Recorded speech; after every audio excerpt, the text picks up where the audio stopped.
Вторую лирическую поэму о Петербурге Набоков написал в 1923 году и построил ее по принципу кинокартины. Каждая строфа – отдельный кадр, а все вместе они, как мозаика, складываются в образ удивительного, прекрасного Петербурга. «Мне чудится в рождественское утро мой легкий, мой воздушный Петербург». Так начинается эта поэма Набокова. Глагол «чудится» сразу же настраивает нас на ожидание чего-то необычайного, удивительного. Рождественское утро тоже предвестник чуда. И еще очень важно, Петербург чудится герою, словно грезится, когда герой еще не проснулся, не пробудился, и он отправляется во сне в странствие по любимому, но далекому городу. Мотив сказочности создается с первой же строфы поэмы. Удивительные, тонкие, легкие краски, лазурь неба, зеленая бирюза льдин, снег, который усыпал весь Петербург и блестит на солнце, розовые струи и солнце, которое встало и сравнивается Набоковым с туманной розой. Образ розы привносит в поэму и аромат. Наверное, этот аромат запомнил маленький Набоков на всю жизнь. Город – сказка. Соединение реалистических деталей, абсолютно достоверных и точных, и сравнение со сказкой есть в поэме. Пролетки, покрытые цветными сетками, сравниваются со сказочными птицами. А вот по мосту тонким пером прочерчено движение трамвайчика, а усыпанная пуховая Нева истоптана следами людей.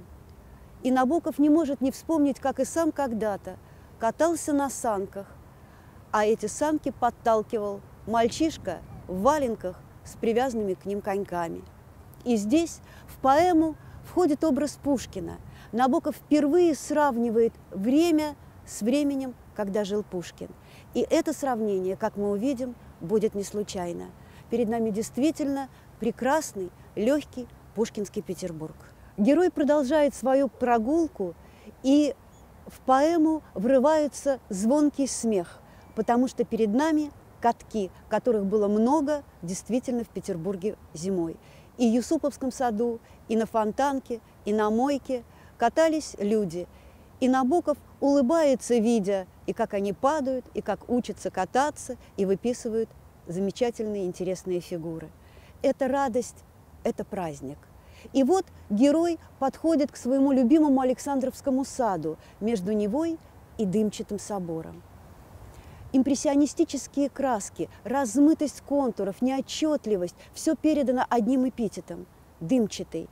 И собор словно потерял свою массивность, мощь и стал легким, невесомым, как и Петербург. И в этом Петербурге, прозрачном и призрачном, нет той ломкости, той болезненности, которую мы можем найти в стихотворениях Мандельштама «В Петрополе прозрачном мы умрем». Это город радости, город праздника. И вот мы видим детей, которые катаются с горок рядом с памятником Пржевальскому и замечательным верблюдом. Мы радуемся, и мы не хотим возвращаться, просыпаться. Зимняя скованность природы, которую остановил снег, успокоил, преодолевается движением, которое привносит в нее человек. И здесь мы вновь видим сходство взглядов Набокова с Пушкиным. А герой продолжает свое движение, и мы вместе с ним оказываемся на Сенатской площади. Охра зданий, лазурь неба, а в центре медный всадник. Набоков пишет: рвется в небо крутой восторг зеленоватой бронзы. И за этой удивительной метафорой мы угадываем памятник «Медный всадник». Но это не пушкинский медный всадник, мощный, грозный, роковой. Нет, Набокова привлекает только одно – движение. И направлено оно не через Неву, не через препятствия, а вверх, к небу. А за Петром плывет в лазури, очарованный морозом Исаакий, легкий, воздушный. В финале поэмы город тает, как снег, как сон. Однако поэма завершается не этим образом. Перед нами диалог двух поэтов, разговор к которому присоединяется и Набоков. Ясноглазый Пушкин, который, наверное, первым создает образ Петербурга, и Александр Блок, имя его не названо, но мы можем угадать, с его обманным городом.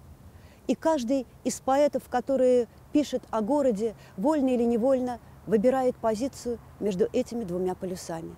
Кому присоединяется Набоков, мы с вами понимаем. Это город Пушкина. Но душа города отлетела, его больше нет и никогда не будет. Ничего нельзя изменить. Трудно мне, говорит герой, но уверен, Петербург будет жить в памяти, в литературе, в слове.